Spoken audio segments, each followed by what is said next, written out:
Hola, bienvenidos a la primera de las 4 sesiones interactivas del 33 concurso 11. En ellas podréis intervenir para comentar o plantear todas esas preguntas que os surjan a lo largo de la sesión, que hoy será impartida por Inmaculada Méndez Mateo, nuestra especialista del Departamento de Psicología de la Educación de la Universidad de Murcia, que ha participado en el desarrollo del material pedagógico que ya tenéis disponible en la web del concurso. Recordad que el próximo 3 de noviembre a las 18:30 tendremos una nueva sesión interactiva sobre la detección del acoso en las aulas, prestando especial atención a la diversidad. Sin más preámbulos, damos comienzo a esta sesión interactiva sobre técnicas y recursos para la prevención, respeto y valoración de la diferencia. Hola, buenas tardes a todos. Mi nombre es Sara, soy la moderadora de este seminario. Y os recuerdo que podéis preguntar a lo largo de todo el webinar las dudas que os vayan surgiendo utilizando el panel de preguntas que tenéis a vuestra derecha, ¿vale? Para no interrumpir a Inmaculada, hemos establecido 2 momentos de preguntas, una a la mitad del seminario y otra al finalizar. Espero que esta sesión os sea muy útil y os dejo con Inmaculada para que pueda dar comienzo la sesión. Hola, buenas tardes a todos. Soy Inmaculada Méndez y me han invitado para empezar con esta primera sesión sobre técnicas y recursos para la prevención, respeto y valoración de la diferencia. Esperemos que esta sesión os permita tener los materiales disponibles para poder ponerlos en práctica con vuestros alumnos y, sobre todo, poder llevar a cabo el hecho de que vuestros alumnos puedan conocerse, valorarse y respetarse en vuestras aulas. Una de las cosas que tenemos que tener en cuenta, sobre todo, es que dentro de la red de iguales y el contexto escolar son escenarios de competencia y gestión del conocimiento propio y del aprendizaje. Esto supone que en esa horizontalidad y en ese correlato normativo que supone esa reciprocidad entre los iguales, pueden aparecer situaciones, lógicamente, que son estimulantes para nuestros alumnos dentro de esa sociología del aula, pero también tenemos que tener en cuenta que ese tipo de situaciones del día a día puede ir provocando acciones de forma injustificada, como pueden ser algún tipo de agresividad o algún tipo de conducta que pueda llevar a cabo problemáticas mayores como puede ser la agresividad entre los escolares. Todos sabemos que están presentes en nuestras aulas y somos conscientes de lo que supone el abuso de poder entre iguales y lo que está ejerciendo en la presión en el mismo aula y también que supone una problemática que está afectando a la red de iguales y que por lo tanto está implicando a otra serie de problemáticas aún mayor. Los docentes tenemos que aprender a reconocer cuáles son los papeles sociales que están implícitos en esas relaciones que existen entre nuestros alumnos. Es decir, sabemos que aparecen una serie de fortalezas, una serie de debilidades entre esas relaciones y tenemos que lógicamente estar muy atentos para que podamos evitar que ese tipo de situaciones no pasen desapercibidos a lo que supone la actitud y con la que se van llevando a cabo y los adultos podamos detectarlo de una manera adecuada. Por lo tanto, dentro de esa red de iguales en la que ocurre, tenemos que comprender, como hemos dicho, esa potencialidad positiva, lo que está provocando para los alumnos con discapacidad, el hecho de que puedan tener una red de iguales en la que apoyarse entre sus miembros, pero también tenemos que tener en cuenta que esos esquemas de dominio y sumisión que se están dando entre esas redes de iguales, en ocasiones está provocando que aparezcan esas diferencias entre el agresor, entre el víctima, entre aquellos alumnos que están provocando diferencias entre unos y otros por los roles que están tomando en ese grupo aula. Por lo tanto, como veremos la semana que viene, tiene un valor muy importante el llevar a cabo un análisis sociométrico de qué es lo que está ocurriendo en nuestras aulas. Es decir, conocer los alumnos que tenemos en nuestra aula, sabiendo cuáles son sus afinidades entre ellos, cuáles son las personas con las que tienen un mayor rechazo, aquellas personas con las que se juntan, y esto nos va a permitir poder desarrollar unos trabajos entre ellos de forma cooperativa y un aprendizaje en las personas con discapacidad que vaya a fomentar precisamente que entre ellos se pueda analizar el ir más allá de esas relaciones. Por lo tanto, sabemos la importancia que tiene precisamente esa fuerza de la red de iguales. Por ejemplo, en el caso de la víctima, sufre un rechazo social, pero también sabemos que puede ser una condición necesaria, pero no suficiente para que ya exista ese maltrato. Pero dentro de lo que supone esa red de iguales, el agresor precisamente toma apoyo del grupo de iguales, de esos espectadores, de esas personas que están viendo la situación o que están apoyando al agresor sin dar ninguna solución. Entonces se está sintiendo respaldado por la situación que tiene a su alrededor y lógicamente tenemos que ver la importancia que tiene el hecho de que ellos se sientan populares y se sientan apoyados en ese grupo aula. Entonces, una de las cosas que tenemos que tener en cuenta en la gestión del grupo clase es que entre lo que sería esa disciplina que se ejerce en el aula de forma autoritaria, que sería la forma más tradicional que se ha llevado a cabo en nuestras aulas, y entre lo que sería una forma muy permisiva, el dejar hacer a nuestros alumnos, tenemos que llegar a un punto de acuerdo en que sea un punto en el que exista un equilibrio, lo que sería una convivencia democrática con nuestros alumnos. Eso va a permitir que realmente nuestros alumnos puedan diseñar las normas que están presentes en nuestro aula, que ellos se sientan que lógicamente eso le da una seguridad y va a fomentar su aprendizaje en su día a día y que por lo tanto ellos van a ser partícipes en la comprensión y en la voluntariedad para poder llevar a cabo ese tipo de normas. Entonces, otra de las consecuencias y las cosas que tenemos que tener en cuenta es precisamente el hecho de tener en cuenta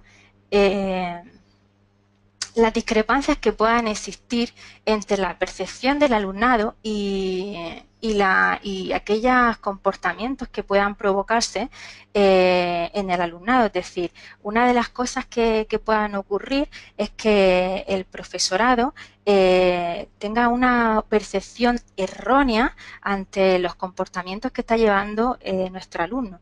Lo que no tiene sentido es que el alumno no sea consciente de cuál es la conducta que se está penalizando. Es decir, que el alumno tiene que conocer precisamente qué es lo que ha hecho mal y cuál es la conducta que se está intentando modificar o cuál es la conducta que realmente el profesor está intentando que el alumno pueda llevar a cabo una readaptación sobre la misma. Otra de las cosas fundamentales en nuestro centro educativo es el hecho de los estilos que llevamos a cabo los profesores. La semana que viene vamos a reflexionar precisamente sobre la importancia de los estilos educativos docentes, para que podáis reflexionar cuál es vuestro estilo educativo y si incluso el hecho de que existen estilos educativos que pueden estar propiciando que haya relaciones entre los escolares que no sean adecuadas precisamente porque el docente está llevando a cabo esas situaciones en las que los estilos educativos son contradictorios. No tiene sentido, por ejemplo, que ante un mismo comportamiento un profesor pase de esa conducta y le parezca que lo que ha hecho el alumno es adecuado o no le dé importancia, mientras que otro profesor, por ejemplo, esté teniendo un comportamiento más autoritario. Precisamente tiene que existir coordinación, tiene que existir coherencia entre lo que estamos haciendo entre los mismos docentes, ¿de acuerdo? Otra de las cosas que más preocupa a los docentes es precisamente la indisciplina, es decir, lo que va ocurriendo en el día a día, esas situaciones en las que van provocándose continuamente, es decir, el hecho de que los alumnos molesten, rompan el material, todo ese tipo de situaciones que también tenemos que saber cómo abordarlas para precisamente no llevar a una problemática mayor. Para mejorar las relaciones en nuestro centro educativo, tenemos que llevar a cabo dentro del equipo docente un clima positivo de convivencia, es decir, entre todos tenemos que llevar a cabo que se pueda trabajar ese clima, pero para eso también tenemos que trabajar la coherencia. Como he dicho, es fundamental que entre los profesores todos tengamos en cuenta que todos somos profesores y lo que no podemos hacer es entrar en el hecho de que podamos criticar unos a otros entre los mismos profesores, o decir es que este especialista o es que este no ha hecho lo que tenía que hacer, porque en el momento en el que entramos a criticarnos, estamos criticando nuestra profesión, estamos criticando a otros profesores, y eso al final en los alumnos va haciendo mella y se dan cuenta a través del modelado de ese tipo de situaciones. Por lo tanto, tiene que existir un respeto y tiene que existir una coherencia hacia nuestra propia profesión, porque todos estamos trabajando para lo mismo y tenemos que trabajar exactamente igual. Pero también tiene que existir esa coherencia para la familia, en las relaciones que tengamos con ellos, ¿de acuerdo? Lo que no podemos hacer es decir, este problema es de la familia, esta problemática, es decir, el hecho de que no exista esa coordinación, lógicamente va a dar también lugar a que puedan existir discrepancias. Por lo tanto, es fundamental que conozcamos a nuestros alumnos, que conozcamos su realidad, que conozcamos su procedencia, que conozcamos su situación, porque incluso la situación cultural puede estar provocando que a lo mejor eso en nuestras aulas esté siendo una debilidad para que puedan ser víctimas de las situaciones de acoso entre escolares, como muchos estudios nos están demostrando. Entonces tenemos que aprovechar precisamente su situación cultural como una fortaleza para trabajarlo en nuestras aulas. También tenemos que ver un análisis de la familia, es decir, ir viendo cómo trabajarlo con nuestros alumnos. Y sobre todo el hecho de poder tener en cuenta el hecho de, a la hora de trabajarlo con nuestros alumnos, sus motivaciones, sus intereses, sus preocupaciones, daros cuenta que a veces están preocupados porque en casa a lo mejor ha fallecido un familiar o han tenido una situación muy complicada. Pues todo eso, lógicamente, es el día a día de nuestros alumnos y también tenemos que conocerlo. Otra de las cosas fundamentales es que en el plan de acción tutorial tenemos que intentar tomar medidas, lógicamente, para mejorar los procesos de enseñanza-aprendizaje y también para mejorar las relaciones interpersonales. En este sentido, por ejemplo, en la atención a la diversidad tenemos que trabajar por y para la pluriculturalidad. Como he dicho, se trata de una situación en la que muchos de vosotros ya estáis comentando por el foro, en la que no sabéis muy bien cómo abordarlo ese tipo de situaciones porque puede estar provocando situaciones de acoso. Pues tenéis que aprovecharlo como una situación en la que poder trabajar esas diferencias entre los alumnos para poder trabajar el respeto entre unos y otros. En este caso es fundamental trabajar con nuestros alumnos los tres ejes fundamentales. Enseñar a nuestros alumnos a ser personas, enseñarles a comportarse y enseñarles a convivir unos con otros. También tenemos que tener en cuenta la existencia de una comunicación fluida y solidaria entre ambos contextos educativos, es decir, entre la familia y el centro. Es importante que exista una comunicación continua, es decir, a través de cartas informativas, a través de la agenda, a través de contratos, es decir, que realmente sepamos cómo está nuestro alumno, tanto en el centro como en la familia.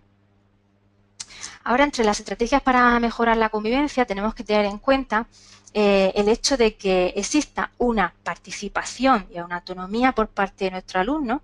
También tenemos que tener en cuenta el hecho de trabajar las habilidades sociales y emocionales, porque también va a permitir una integración de los alumnos con necesidades educativas especiales y sobre todo a través de un aprendizaje cooperativo, como veremos más adelante, y todo esto llevándolo a cabo a través de las competencias digitales. ¿Qué recomendamos? Es decir, tenemos que valorar la prevención como un paso esencial para poder trabajar y prevenir el acoso escolar. Hay que potencializar y prevenir a través del diálogo, a través de la asertividad, a través de la escucha activa. Es fundamental trabajar la diversidad, que nuestros alumnos comprendan las diferencias que existen. Ese es el lema que tenemos este año en el concurso de la ONCE. Precisamente el poder trabajar a través de las diferencias, sabiendo que todos somos seres humanos, sabiendo que hay que trabajarlo a través del respeto, a través de la empatía con unos con otros. Eso permitirá que podamos llevar a cabo actividades dentro de nuestras asignaturas o dentro del plan de acción tutorial que estén relacionadas precisamente con el acoso escolar, tal y como hemos trabajado con este concurso. Esto va a hacer que entre todos vamos a trabajar de manera conjunta, con un compromiso ante esta problemática, y tenemos que mostrar una tolerancia cero ante cualquier conducta violenta, por mínimo que pueda ser. Por lo tanto, tenemos que denunciar cualquier situación de acoso, romper esa ley del silencio, que esto es lo que nos propone, por ejemplo, el proyecto Kiva, a través de esos espectadores. Por lo tanto, una de las cosas que también tenemos que tener en cuenta a la hora de trabajar la prevención, y como podéis ver en los materiales que os hemos dejado, es decir, podemos prevenir a través del desarrollo moral, a través de lo que supone también la mejora de la autoestima y del autocontrol, también trabajando las habilidades sociales, trabajando las normas e incluso a través de lo que sería la mejora de la convivencia escolar. Y vamos a imaginarnos, por ejemplo, que tenemos una situación en la que tenemos unos alumnos en un aula, por ejemplo, que está siendo víctima de una situación de maltrato escolar. En este caso, la situación en la que tiene un alumno, precisamente en ese aula, en la que el alumno necesita unas habilidades sociales para poder salir de esa situación. E incluso vamos a imaginar, por ejemplo, un alumno que tenga cualquier tipo de discapacidad que les puede estar provocando que tenga una baja autoestima para poder saber resolver adecuadamente y saber cómo puede enfrentarse a las situaciones. Por lo tanto, tenemos que valorar cómo trabajarlo con ese alumno, pero también tenemos que ser conscientes de que esa problemática se está llevando a cabo en un aula, en una clase, y que es importante intervenir para lograr en esa clase un clima favorable a través de dinámicas de grupo para poder fomentar precisamente esa inclusión de los alumnos con algún tipo de discapacidad. A la hora de trabajar, por ejemplo, con la autoestima, vamos a ver cómo podemos trabajarlo con nuestros alumnos. Tenemos que ser conscientes de que la autoestima tiene tres componentes, es decir, por una parte está la parte cognitiva, esa parte, la percepción, la opinión que se tiene de uno mismo, pero también tenemos esa parte afectiva, es decir, cómo me valoro a mí mismo ante las situaciones, y una parte conductual, que al final es el comportamiento que se lleva a cabo, ¿de acuerdo? Por lo tanto, lo que nos dice Potía, Siguera y Sánchez, que lo adaptan precisamente para poder trabajarlo con alumnos con discapacidad, hay que ir desarrollando cada uno de estos componentes. Es decir, lo que no podemos pretender es trabajar uno de los componentes, porque lógicamente estaríamos llevando a cabo de una forma incompleta a la hora de prevenir o a la hora de intervenir en esa situación. A la hora de trabajar, por ejemplo, la parte cognitiva, una estrategia sería la de reflejo, es decir, manifestándole cualidades, esas competencias que estamos observando en el alumno.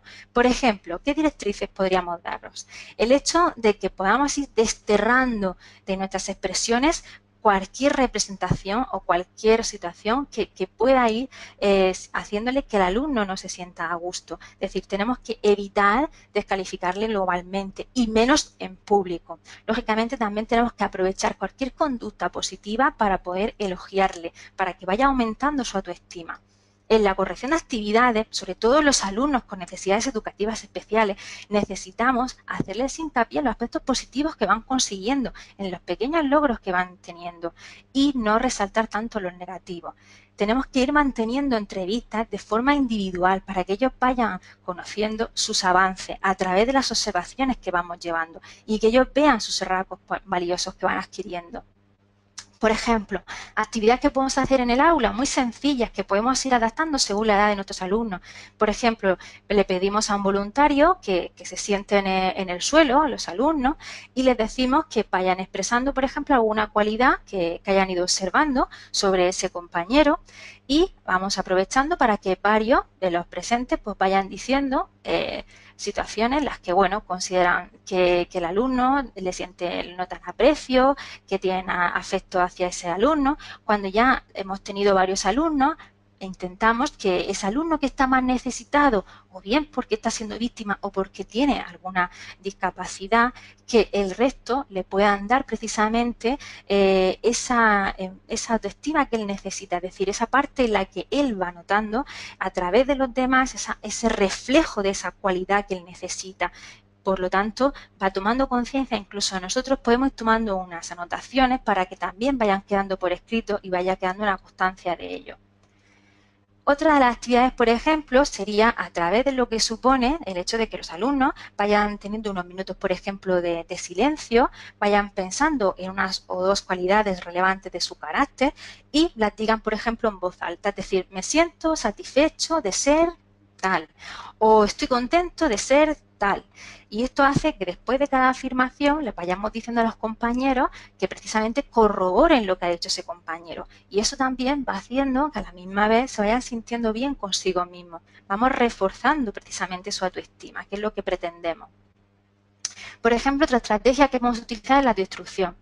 Aquí os pongo varias formas, pero lógicamente vamos a ir adaptándolo según las características de nuestros alumnos, según sus necesidades, según la edad evolutiva que tengan nuestros alumnos. Es decir, por ejemplo, podemos hacer con esta estrategia del autoespejo que ellos lleven a cabo un diario. Es decir, les pedimos que redacten un breve diario durante 2 o 3 días en el que puedan ir poniendo, redactando esas cosas que para ellos han sido positivas en esos días y que después las vayan leyendo al grupo y las puedan compartir.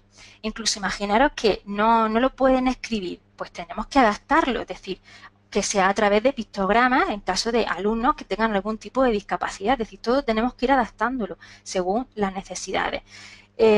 Por ejemplo, el hecho también de hacer una carta y poder expresarle o bien a una persona imaginaria o una persona real esas cualidades positivas que ellos han tenido durante unos ciertos días. Y precisamente ahí se van describiendo a través de esas cualidades.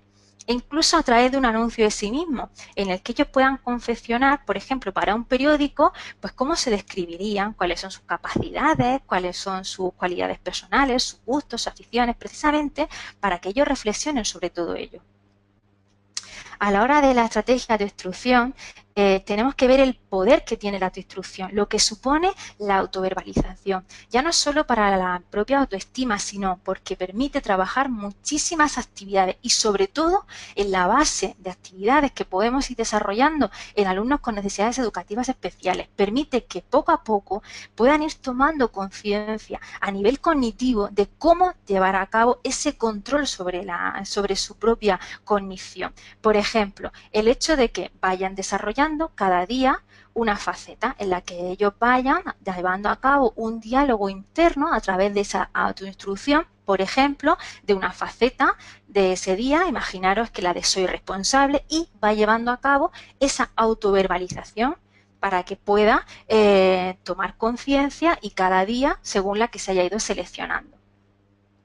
Pero también se puede hacer incluso a través de la estrategia de dramatización, es decir, que se le pueden asignar unos papeles que tienen que ir representando, por ejemplo, pues ser servicial, ser cuidadoso, y se les dice que tienen que hacerlo muy bien, porque al día siguiente les vamos a evaluar cómo lo han hecho. Precisamente aquí pueden ir participando alumnos con y sin discapacidad. Y en este caso, el siguiente día le vamos diciendo que por pareja vayan haciendo argumentos de cómo van a ir trabajándolo y de esa manera el cuarto día van a representar esos argumentos ante los compañeros y vamos a ir comentándolo entre todos cómo realmente hay que llevar a cabo ese papel que se haya seleccionado, si ha sido servicial o el que haya tenido que ir representando cada uno. Luego, una de las cosas que tenemos que tener muy presente es la estrategia de modelado, es decir, sabemos el poder, ya lo decía Bandura, de lo que supone el aprendizaje observacional. En este caso lo podemos utilizar a través de la acción participativa, por ejemplo, con un profesor, un tutor, en el que ellos vayan aprendiendo a través de la persona que tiene. De hecho, que no se nos olvide nunca que precisamente desde el momento en el que un profesor entra al aula ya está enseñando. Eso quiere decir que siempre estamos mostrando a través del modelado una forma de enseñar a nuestros alumnos y sobre todo a las personas con discapacidad tenemos que ir enseñándole a través del modelado cómo hay que trabajar las conductas y esto es algo que tenemos que ir poniendo en práctica continuamente. También podemos utilizar una acción no participativa, es decir, que el modelo sean personas con rasgos positivos, es decir, personajes conocidos. A la hora también de trabajar la parte afectiva, tenemos que tener en cuenta que hay que desterrar el uso de apodos o motes molestos. Lo que no podemos hacer es que si a un alumno, por ejemplo, le molesta que le digan, vamos a poner el caso, de que le molesta que le digan el gafotas, lo que no podemos hacer es continuar manteniendo esa situación. Y menos aún que un docente pueda entrar a llamarle como tal. Entonces tenemos que desterrarlo, es decir, realmente cómo quiere el alumno que se le llame. Eso es algo que tenemos que tenerlo muy en cuenta. Luego tenemos que adquirir hábitos de saludar amablemente. Nosotros somos los primeros que tenemos que hacerlo y tenemos que hacerlo con nuestros alumnos. Tenemos que enseñárselo a nuestros alumnos, que reflexionen precisamente para que podamos ver cómo hay que llevarlo a cabo. Es decir, pensar, si les preguntáis a vuestros alumnos, por ejemplo, hoy al entrar al cole, ¿cuántos de vosotros habéis saludado al conserje? Es decir, estamos hablando precisamente de crear una sociedad en general en la que podamos tener esos hábitos de cortesía en los que vamos a ir trabajándolo, pero lógicamente tiene que empezar por nosotros mismos, no se nos puede olvidar nunca. Eso también supone, tenemos que ir enseñando, por ejemplo, el desarrollo de la actitud de compartir. No puedo pretender trabajar un aprendizaje cooperativo con mis alumnos si no soy capaz de darme cuenta, primero, de cuál es el desarrollo cognitivo de mi alumno, porque según la edad que tenga el alumno, podrá o no podrá llevar a cabo ese tipo de actividades. Lógicamente, tengo que ir graduándolo, ¿de acuerdo? Es decir, el alumno necesita saber qué es lo que se supone compartir y para eso tiene que aprender primero a compartir las cosas que cuando son muy pequeños ya sabéis que no comparten nada y poco a poco hay que ir sabiendo a cómo van adquiriendo precisamente y a nivel evolutivo esa actitud y luego que ellos puedan compartir lo que supone su vida interior, sus vivencias, su alegría, su sufrimiento, algo que tampoco es fácil y por último el compartir la acción, el trabajo, las actividades, que es lo que estamos pidiendo precisamente con el aprendizaje cooperativo. Y esto, esa actitud de compartir entre alumnos con y sin discapacidad, es algo que tenemos que ir trabajando en nuestros alumnos, en el día a día y, como decimos, cultivando los hábitos de cortesía a través del modelado, es decir, a través de pedir disculpas, a través de dar las gracias, de pedir perdón, pero nosotros somos los primeros, como digo, que tenemos que hacerlo. No se nos puede olvidar que muchas veces no lo hacemos, ¿vale? Y tenemos que llevarlo a cabo. No podemos decirle a un alumno que no puede salir del aula o no puede entrar sin permiso y nosotros somos los primeros que lo hacemos. Tenemos que ir dando ejemplos, ¿vale? También tenemos que utilizar un elogio continuamente ante aquellas conductas, por ejemplo, que han tenido nuestros alumnos, que han sido adecuadas, que han sido positivas, para que ellos también vayan favoreciendo su autoestima e incluso en alumnos con discapacidad, para que precisamente ellos se sientan bien con el grupo de iguales y les vayamos ayudando y les vayamos fomentando esa autoestima. A la hora de trabajar la parte conductual, por ejemplo, tenemos que ir desarrollando la responsabilidad, es decir, que poco a poco vayan tomando en cuenta cómo desarrollarla, cómo ir desarrollando esa responsabilidad.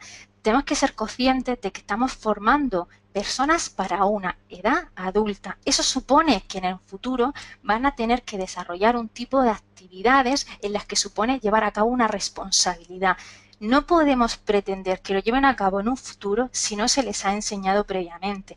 Y a la misma vez, el hecho de ser responsable de algo te ayuda a que tu autoestima aumente, sobre todo en las personas con discapacidad. Y tenemos que trabajarlo en nuestras aulas. Es decir, algo como el hecho de escribir. ¿Quién va a ser el responsable de cuidar la biblioteca? ¿Quién se va a ocupar de ordenar tal zona del aula? Pues eso es lo que hace que vayan asumiendo precisamente la responsabilidad. Tenemos que el hecho de desarrollar la creatividad va propiciando en nuestros alumnos sus características individuales, originales. Eso va ayudando a su autoestima, a su inventiva personal, a su capacidad para tomar decisiones. También tenemos que ayudarle en sus actitudes, sus aficiones, sus dotes especiales y sobre todo en los alumnos con necesidades educativas. En cuanto a las técnicas, por ejemplo, de aprendizaje cooperativo, tenemos que retomar dentro de la psicología cognitiva lo que supone el conflicto sociocognitivo, es decir, que los sujetos realizan mejor las tareas cuando trabajan juntos, es decir, cuando existe una predisposición a tener en cuenta lo que dice el otro. Eso supone un avance cognitivo, es decir, tiene un poder muy grande el hecho de trabajar con otros, porque supone el poder reestructurar esas partes cognitivas. En este caso, tenemos que llevar a cabo adecuadamente los objetivos que tiene el aprendizaje cooperativo. Y muchos de vosotros habéis estado preguntando por el chat cómo trabajar adecuadamente el aprendizaje cooperativo.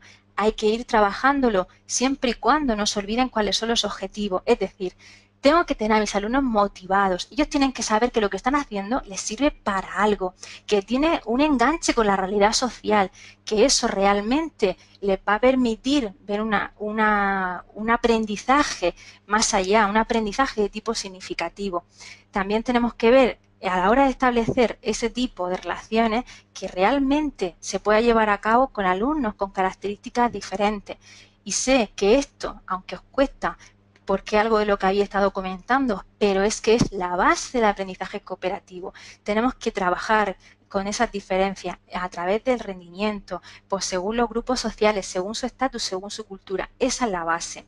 Y también tenemos que ir viendo que en los alumnos con necesidades educativas especiales, para ellos les ayuda el trabajar de forma cooperativa, porque para ellos permite que puedan compararse con ese grupo, que puedan ir poco a poco ajustándose y tengan alguien que les vaya fomentando el cómo llevar a cabo ese tipo de objetivos de forma positiva.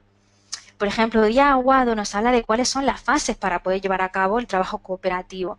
A la hora de trabajarlo es fundamental, como decimos, trabajarlo de manera que los grupos se mantengan estables a lo largo de todo el programa y también que tengan características heterogéneas, es decir, en cuanto al rendimiento. Esto supone, por ejemplo, poner a un alumno que sepa hacer la tarea, un alumno con necesidades y 2 alumnos que están en condiciones normales. Esa sería la parte esencial para que pueda haber un equilibrio. También tenemos que fomentar el que haya diferencias culturales en el mismo grupo, pero no podemos olvidarnos que dentro de ese grupo se tienen que crear equipos entre ellos para poder trabajar de forma cooperativa y motivarse entre ellos mismos, de tal manera que ellos entiendan para qué tienen esa actuación grupal, por qué tienen que trabajar, por qué están motivados y sobre todo que podemos llevar a cabo una autoevaluación entre ellos para que ellos se vayan autoevaluando y les permitan el hecho de poder avanzar en el aprendizaje y ver cómo ellos van trabajando de una manera adecuada. Por ejemplo, García Gómez y Cabeza Moreno nos van explicando cómo trabajar el aprendizaje cooperativo a través del juego de torneo por equipos, a través del equipo de rendimiento por divisiones, de los rompecabezas, que sabemos que conlleva el hecho de tener que trabajarlo en muchas sesiones, pero lógicamente tiene unos buenos resultados, o a través de los grupos de investigación. A la hora de trabajar, por ejemplo, las habilidades sociales, tenemos que tener en cuenta que tiene un procedimiento básico de actuación que supone las instrucciones, que es una de las partes que contiene dentro de lo que sería el aprendizaje de las habilidades básicas. Esto supone que la persona tiene que llevar a cabo una modificación de sus mediaciones verbales. Es decir, a nivel interno la persona tiene que enseñarse a pensar, tiene que saber autocontrolarse, pero para ello lo va a aprender a través de un modelo externo. En este caso, el modelo externo, que puede ser un educador, un instructor, le va a ir enseñando cómo hacerlo para que la persona lo vaya asimilando, lo vaya interiorizando y, por supuesto, y lo más importante, que lo vaya generalizando. ¿Qué supone realmente el poder trabajar las habilidades sociales? Supone una convivencia en positivo, el hecho de que se pueda trabajar con un buen clima, el hecho que permita el poder enseñar y el poder aprender a través de ese tipo de habilidades, el hecho de que tiene esas fortalezas y a la misma vez podemos trabajarlo con la resolución de conflictos, con el trabajo en equipo, con otro tipo de estrategias como la mediación, es decir, permite el poder utilizarlo con otras. Tenemos que ser conscientes de que las habilidades sociales tienen 3 componentes, es decir, aquella parte cognitiva de lo que yo pienso, lo que yo me digo, lo que yo imagino ante una situación, una parte conductual, es decir, la conducta, lo que yo hago, y una parte emocional, lo que yo siento. Por ejemplo, vamos a tener un caso de un alumno que es víctima de una situación de acoso. Imaginaros que está en el pasillo, ve al agresor y entonces piensa, estoy viendo al agresor, ¿vale? La parte cognitiva y dice, me siento que se va a meter conmigo, tal, empieza a ponerse nervioso, y entonces piensa, la conducta que va a tener es la de evitar la situación, me voy para otro lado, al final todos los componentes están poniendo en juego. ¿Y cómo se siente? Se siente mal consigo mismo, se siente indefenso, por lo tanto, esto supone que no puedo trabajar las habilidades sociales si no llevo a cabo un trabajo de los 3 componentes, porque lógicamente no estaría trabajando adecuadamente el abordaje de esas situaciones. Es decir, se trata de técnicas cognitivo-conductuales que están avaladas en estudios de forma eficaz y supone que podamos trabajarlo no solo en el aula, sino también en contextos familiares. Y para eso no me vale con que yo pueda aplicar un día, una sesión o 2 días, no. Hay que trabajarlo de forma sistemática, de forma estructurada para poder obtener buenos resultados en el aula. A la hora de trabajar las habilidades sociales tengo que presentar la habilidad, es decir, esa instrucción a mis alumnos a través de distintas formas, como veremos, para que ellos lo entiendan, a través del diálogo, a través del modelado. El hecho de que ellos puedan llevarlo a cabo, como he dicho, con el poder de las instrucciones para que ellos aprendan a través de ese modelado cómo pueden llevarlo a cabo e incluso a través del role-playing. Y la siguiente fase sería ver qué consecuencias van a tener para finalmente llevar a cabo una transferencia, unas actividades en las que eso que están aprendiendo lo puedan poner en práctica. Si no llevo a cabo esta cuarta fase, lógicamente no me sirve para nada porque no estoy llevando a cabo una generalización de ese aprendizaje. A la hora, por ejemplo, de enseñar las habilidades sociales, os hemos puesto varios programas lo que tenéis en el concurso, y también vais a tener en el descargable para poder ver información sobre estos programas.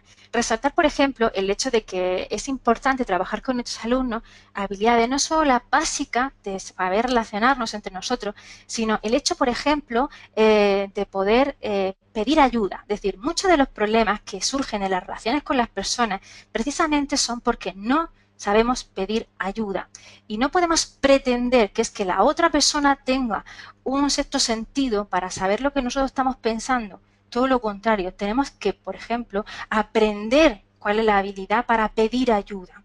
Si no enseñamos a nuestros alumnos a pedir ayuda ante situaciones en las que son víctimas de los abusos de los agresores, lógicamente no estamos ayudando en esa situación. Y más en alumnos con discapacidad, que son precisamente los que no saben a quién tienen que pedir ayuda. Esa situación en la que ellos necesitan a quién pedir ayuda.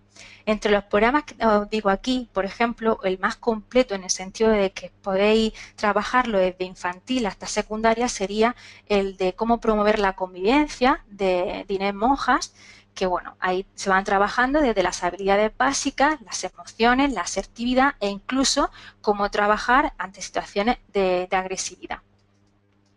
Entonces sigue el mismo procedimiento, es decir, yo tengo que presentar la habilidad.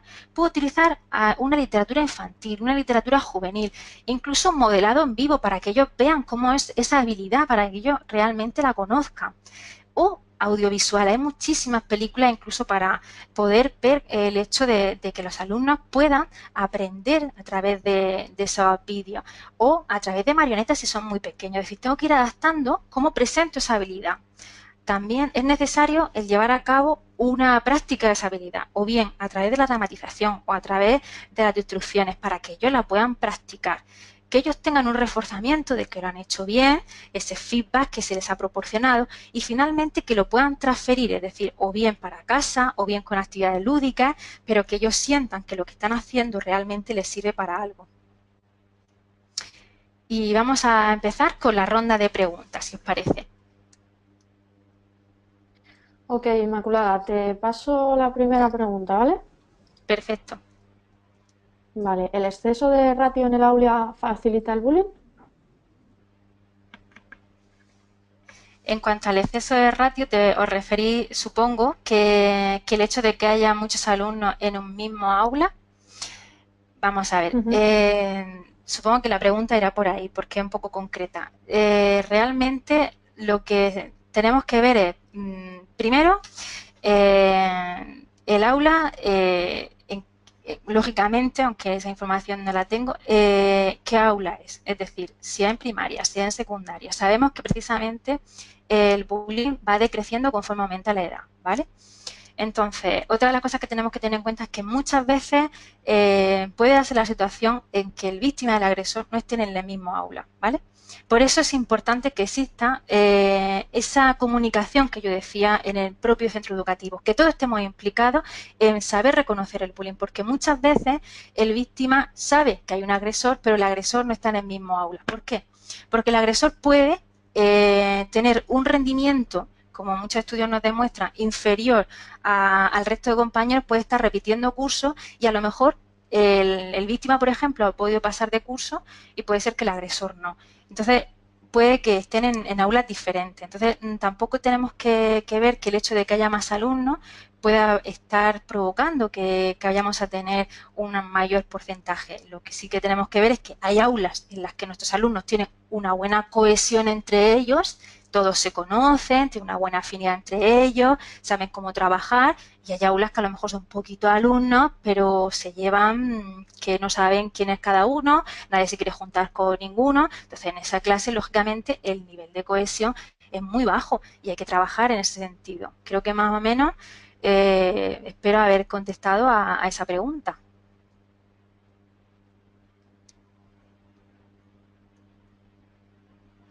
¿Otra pregunta? Sí, te paso otra. Nos dicen, has hecho referencia antes a los pictogramas. ¿Podrían emplearse también en el aula con alumnos en la actividad de la autoestima? Los pictogramas precisamente sería para trabajarlo a la hora de que los alumnos, es decir, he hecho alusión a ellos para trabajar con los, es decir, precisamente lo que he hecho es a la hora de trabajar la autoestima con los alumnos con discapacidad, poder trabajar con pictogramas. Pero incluso si vemos que los alumnos son muy pequeños, ya no solo porque tengan necesidades educativas, sino porque a lo mejor no entienden bien la actividad, a lo mejor es necesario ir trabajando con pictogramas. Es decir, nosotros tenemos que ser capaces de ir adaptando en función de las necesidades de nuestros alumnos. El hecho de utilizar pictogramas nos va a permitir, o bien que lo vayamos a utilizar porque nuestro alumno no puede hacer el diario que le hemos pedido y no sabe identificar cómo se ha ido sintiendo a lo largo de los días y necesita ese pictograma, o para ir trabajando a través del aula. Si los alumnos son muy pequeños, podemos utilizar esos pictogramas. Es decir, nos va a permitir el hecho de adaptarlo, pero ya no solo con la autoestima. Por ejemplo, pasa lo mismo con las emociones. El hecho de poder trabajarlo, ya sabéis que los pictogramas nos permiten utilizarlo en muchísimas cosas, solo que, lógicamente, hay que ir adaptándolo a la actividad que queramos desarrollar con nuestros alumnos. ¿De acuerdo? ¿Más preguntas? Sí, tengo otra por aquí que nos dice, soy profesor de un centro rural agrupado. Mi pregunta es la siguiente. ¿En qué medida afecta la diferencia de edad de alumnos agrupados en un mismo aula? Vale, pues sobre todo lo que no sé si se refiere precisamente, porque no ha especificado, es a las diferencias que pueda haber, porque supongo que eso le está provocando algún problema en el aula. Es decir, si el hecho de que tengan esas diferencias de edad le está provocando algún problema, aparte de que necesite ir adaptándolo, pero lógicamente tiene que verlo como una forma de poder aprovecharlo, como hemos dicho, en el aprendizaje cooperativo, es decir, aquellos alumnos que puedan llevar a cabo la actividad de una forma adecuada porque tiene esa competencia, pues que pueda ir trabajándolo de forma favorable. Tiene que ver si eso le está provocando, que es lo que tampoco me ha quedado muy claro con la pregunta, si eso le está provocando algún problema de convivencia. Pero sobre todo lo importante es el ir trabajándolo a través de una parte cooperativa. Incluso si hay que ir trabajando más allá, pues para las habilidades necesarias que estamos viendo en nuestros alumnos, ¿vale? Ok, y tenemos otra de Raquel que nos dice, ¿es posible que alumnos que han sido víctimas en primaria se vuelvan agresores en secundaria? Vemos continuamente este tipo de situaciones y nunca sabemos qué es o no real. Pues la cuestión es que precisamente muchos de los estudios nos dicen que el víctima a largo plazo está pasando por una situación en la que tiene unas consecuencias ya no solo a nivel físico, psicológico, social, a nivel moral. Es decir, ese tipo de situaciones a veces hace que pueda cambiar ese rol pasivo de haber estado pasando por esa situación en la que ha sufrido esos abusos de poder por parte de uno o varios compañeros. a veces puede provocar que con el tiempo, para salir de esa situación, porque a veces la indefensión le está provocando que ya no sabe qué hacer, y con los años puede ser que ocurra el que se convierta en una víctima provocadora, es decir, una víctima en la que empieza a agredir para poder salir de esa situación, en la que empieza a ir tomando ese tipo de comportamientos en las que también empieza a ir provocando y agrediendo a los compañeros, porque de hecho los compañeros lo ven como provocador en el aula. Ese víctima provocador, como muchos de los estudios, incluso Díaz Aguado, entre otros estudios, nos dicen de que es una situación está en una situación de riesgo, porque realmente se encuentra entre el víctima y se encuentra entre el agresor. Y en el momento en el que va tomando entre ambos perfiles, esa persona empieza a ir tomando unas conductas muy problemáticas. En estudios, por ejemplo, que hemos llevado a cabo, ese tipo de personas incluso empiezan a consumir drogas, llevar otro tipo de conductas de riesgo. Y todo esto tenemos que ir llevando a cabo una prevención adecuada, porque ese víctima durante muchos años no ha sabido salir de esa situación y desafortunadamente ha tenido que encontrar una salida que no es la adecuada, ¿vale? Eso es lo que tenemos que evitar.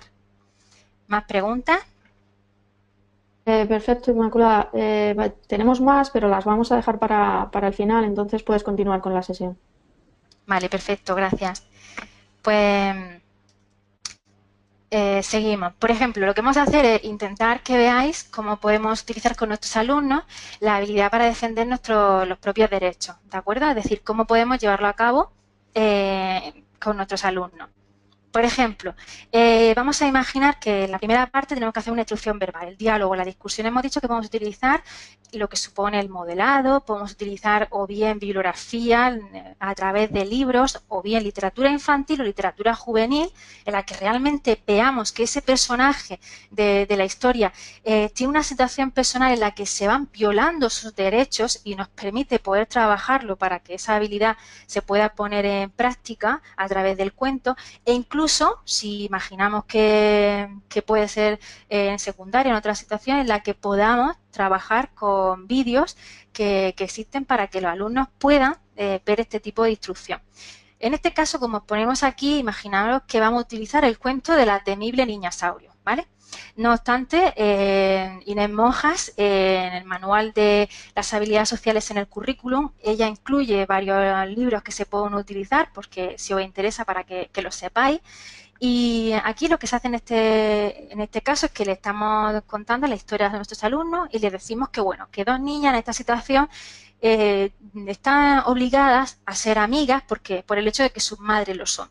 Pero una de ellas está soportando estoicamente como la otra está abusando de ella. Y no sabe cómo salir de esa situación porque sus madres son amigas y no sabe cómo solucionarlo, ese tipo de situaciones.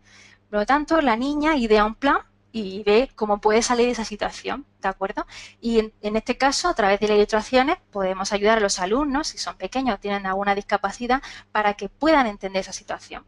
En este caso, se puede observar a través de un proyector, a través de un ordenador, para que los alumnos puedan ver ese tipo de situaciones y que los alumnos vean cómo se lesionan los derechos de la protagonista, que los alumnos vean cómo hay que ir defendiendo los derechos de una forma adecuada, de una forma asertiva, con esas habilidades sociales para poder salir de esa situación. Otra situación, por ejemplo, que una vez que ya hemos hecho la primera parte, sería llevar a cabo un modelado. Imaginaros que son alumnos muy pequeños, podemos utilizar marionetas, ¿de acuerdo? Que también sería una manera adecuada.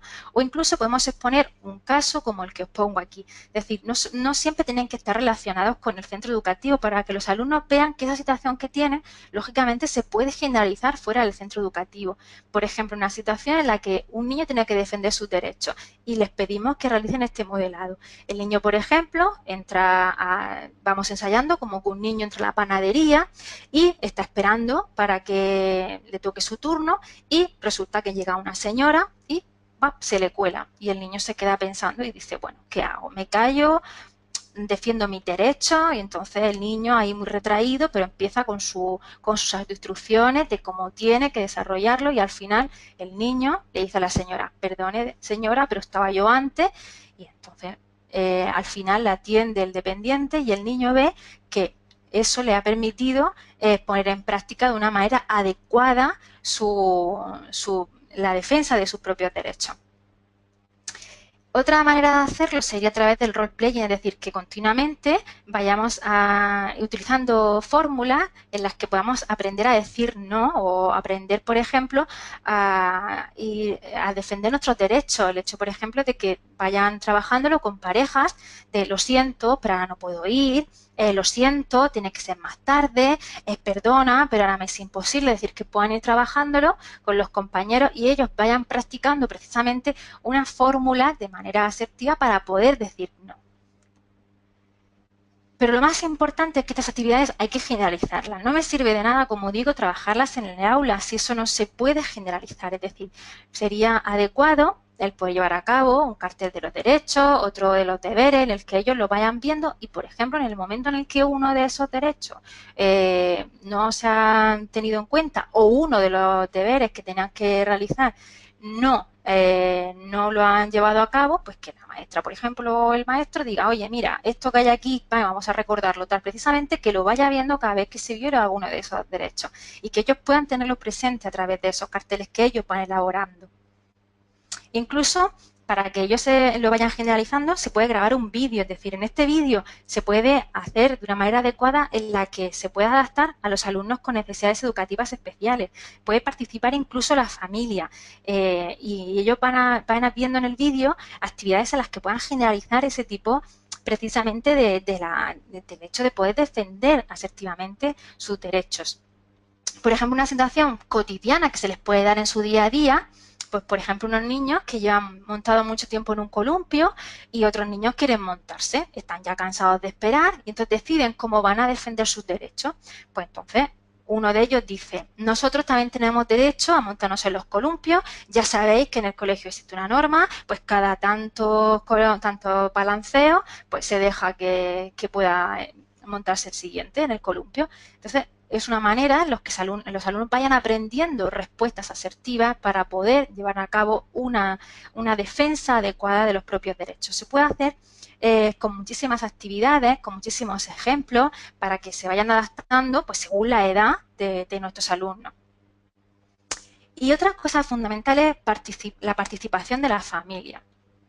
Es decir, tenemos que tener en cuenta que los progenitores son una influencia que va a perdurar durante toda la vida y sobre todo va a tener una influencia muy grande en los alumnos con necesidades educativas especiales y precisamente por eso tenemos que tener una cooperación muy grande con la familia. Ya lo he comentado antes, pero también quiero que lo tengáis muy claro ahora, es decir, que vayamos comunicándonos con la familia, que vayamos orientándole a la familia, que podamos hacer escuela de padres, que podamos hacer charlas, que podamos hacer reuniones para que la familia realmente se pueda implicar y, como digo, sobre todo los alumnos que tienen alguna necesidad. ¿Qué pautas les podemos dar a la familia? En este caso, que la familia escuche a sus hijos, sin que dé la impresión de que los están juzgando. También tenemos que darle el hecho de que los padres se aseguren de que sus hijos son responsables de los actos que tienen y de que van asumiendo esa responsabilidad. Es decir, sobre todo en las personas con discapacidad, muchas veces la familia no se da cuenta de que es más rápido si se lo hago yo, es más rápido si yo le he visto, es más rápido ya, pero no, es un problema, es decir, tenemos que ayudarle, sí, pero también tenemos que dejarle que lo pueda hacer solo, tenemos que ir dando las pautas a la familia para que en el momento en el que lo pueda hacer solo tenga esa responsabilidad, tenga esa autonomía y precisamente muchas familias eso no saben cómo hacerlo y nosotros tenemos que ayudar a la familia, orientarle a que precisamente sepan cómo llevar a cabo ese tipo de responsabilidad en sus hijos.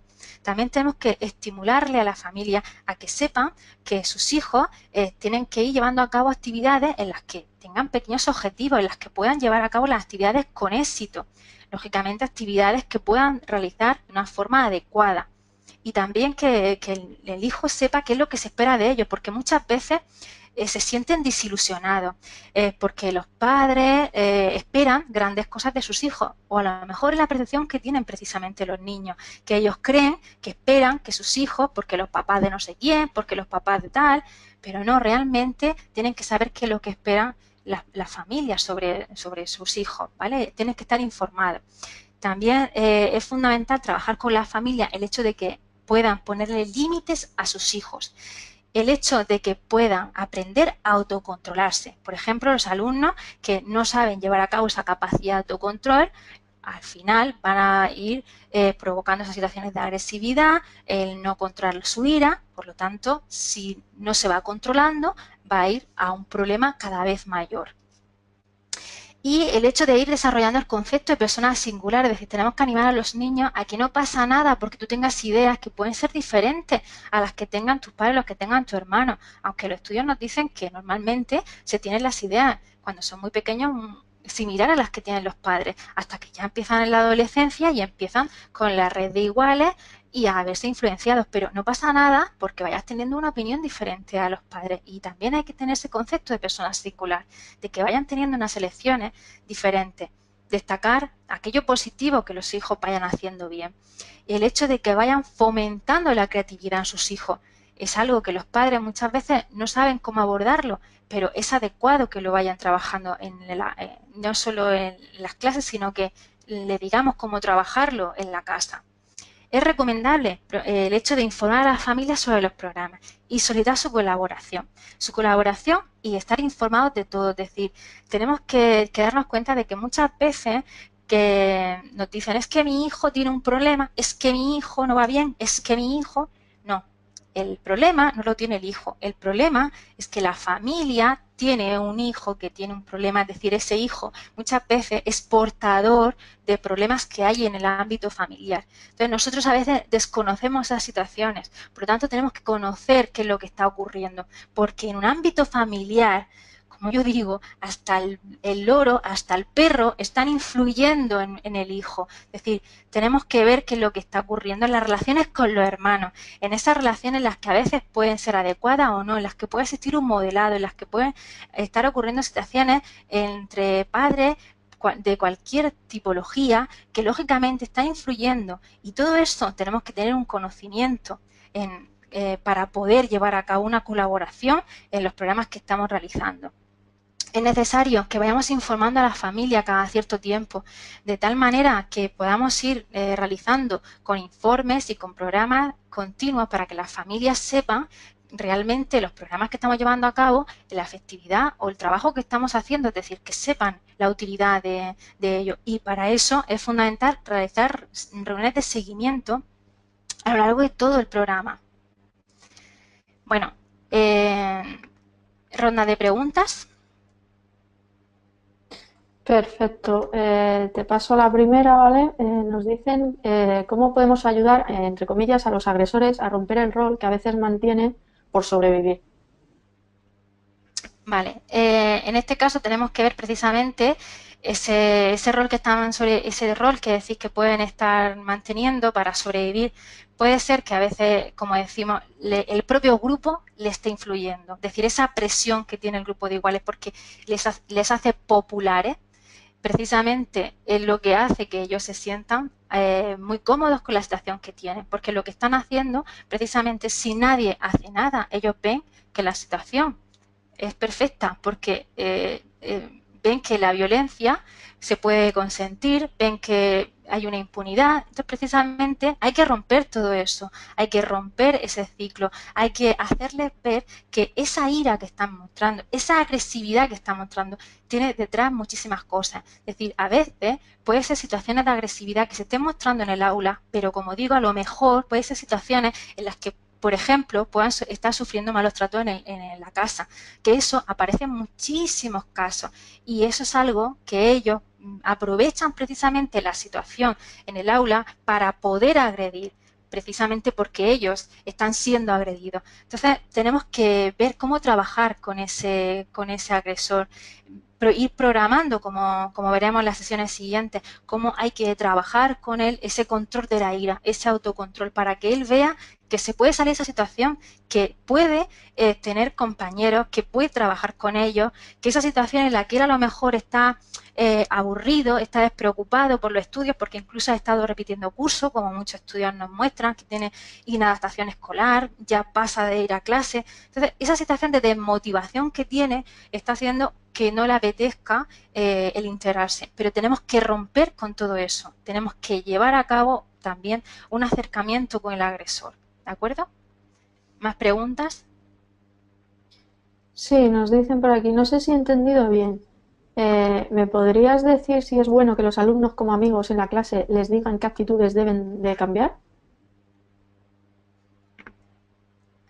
Vale, o sea, supongo que se refieren una de las, vamos, creo que se referirían a una de las actividades que estábamos comentando sobre la autoestima, que hablaban de las actitudes que tengan los alumnos o algo así. Creo que la pregunta puede ir por ahí, creo.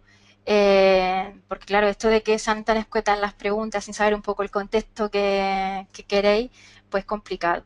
Pero el hecho de las actitudes que quieran cambiar los compañeros, supongo que refería a cómo poder trabajarlo. Es decir, si un alumno, por ejemplo, está teniendo una actitud que no es adecuada, hay que trabajar esas habilidades sociales para poder, lógicamente, modificar ese tipo de conducta. Pero para eso también hay que trabajar la asertividad, es decir, ir llevando a cabo de forma adecuada el cómo las actitudes que estamos llevando a cabo de compartir las actitudes en el aula, si no se pueden comunicar de una forma adecuada o hay algunos comportamientos de nuestro compañero que no es adecuado, precisamente si no sabemos cómo hacerlo, hay que llevar a cabo ese entrenamiento en esas habilidades sociales, ¿vale? Creo, no sé si iba por ahí la pregunta, es que al ser tan escueta me cuesta ver el contexto que cada uno lógicamente tenéis en vuestro aula. Nada, no te preocupes. Tenemos más preguntas por aquí. Nos dicen si se forman grupos de cooperación dentro de un grupo de clase, ¿se podrían fomentar la competitividad entre los distintos subgrupos formados? Vamos a ver, lo que tenemos que hacer precisamente es una de las cosas fundamentales que a la hora de trabajar un aprendizaje cooperativo, tengo que saber cuál es la edad, como he dicho antes, en la que se encuentran mis alumnos, porque cognitivamente muchas veces no están preparados para lo que le estamos pidiendo. Eso lo primero. A continuación, lo que tenemos que tener en cuenta es que un aprendizaje competitivo no es un aprendizaje cooperativo, ¿vale? Otra cosa es que dentro de los que hay, ya sea post torneos, ya sea entre tal, vayamos a trabajarlo entre otros equipos, pero dentro del mismo grupo, lo que tengo que fomentar en el mismo grupo es que exista una cooperación, ¿vale? Es decir, lo que tengo que intentar es que en el mismo grupo existan equipos, esos equipos se tienen que ayudar entre ellos, se tienen que motivar entre ellos. Esa es la base de un aprendizaje cooperativo frente a un aprendizaje de tipo competitivo, ¿vale? Es decir, eso es lo que tenemos que ir aplicando. Es fundamental ir conociendo los pasos y los tipos de aprendizaje cooperativo que podemos llevar a cabo, ¿vale? En nuestras aulas. ¿Más cosas? Sí, tenemos una última pregunta por aquí que nos dicen, ¿hay algún libro equivalente al de la niña Saurio para poder usarlo en la ESO? Pues sobre todo, por no estar ahí comentando todos los libros, o sea, lo que sí que podemos ver, en el libro, por ejemplo, de Inés Monjas, que os he comentado, de habilidades sociales, tenéis ejemplos de cómo, por no ir comentando, como digo, todos los ejemplos, pero sí que podéis ver en el libro de Inés Monjas, en el del PACE, cómo poder trabajar a través de la asertividad o bien en las propias historias adaptadas a alumnos con, vamos, en etapa de educación secundaria, ¿vale? E incluso, como digo, muchísimas películas que también puede utilizar, ya no solo la literatura.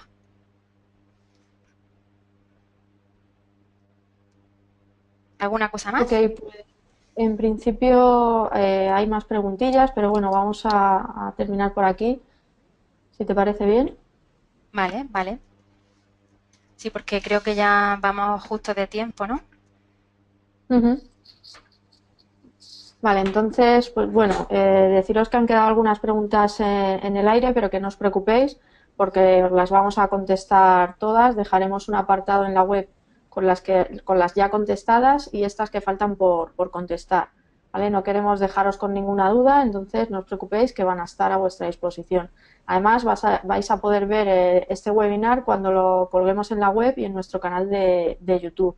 Y también podréis descargaros pues, todos los materiales que necesitéis desde la página del concurso. Bueno, solo nos resta daros las gracias a todos por vuestra participación, perdonadme, y espero volver a estar con vosotros en el próximo webinar del día 3 de noviembre a la misma hora que hoy, ¿vale? A las 6:30, donde hablaremos de la detección del acoso en las aulas, centrándonos especialmente en la diversidad. sin más que comentar, os doy un saludo y hasta el próximo seminario. Muchas gracias, Inmaculada. Hasta entonces. Gracias a vosotros. Chao.